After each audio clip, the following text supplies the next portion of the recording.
lost in the abyss.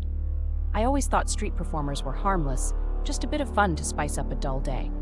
But when I met him, the man with eyes that seemed to hold galaxies, I couldn't resist his offer.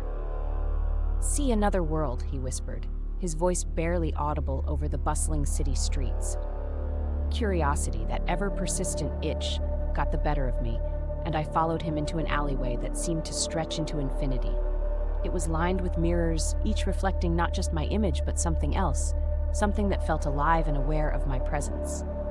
I should have turned back then, but his promise of wonder pulled me in deeper.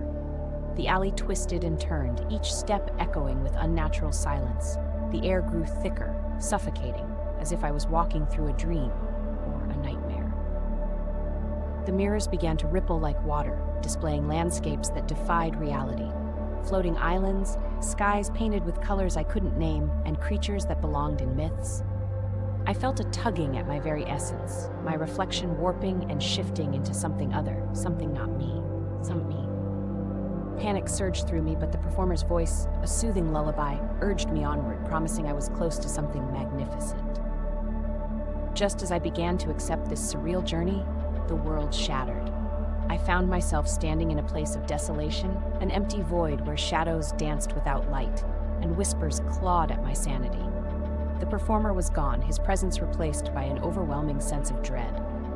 I tried to retrace my steps, but the path had vanished, leaving me stranded in this forsaken realm. The mirrors now showed only darkness, reflecting fears I didn't know I had. I screamed for help, but my voice was swallowed by the void, a chilling reminder of my solitude. Now I drift through this endless abyss, time slipping through my fingers like sand. The street performer had promised another world, and he delivered. But he never mentioned the price, never warned me that once you cross the threshold, there's no turning back. I've left messages for the ones who follow, scratched into the mirrors in hopes they might see and choose differently. But deep down, I know it's futile.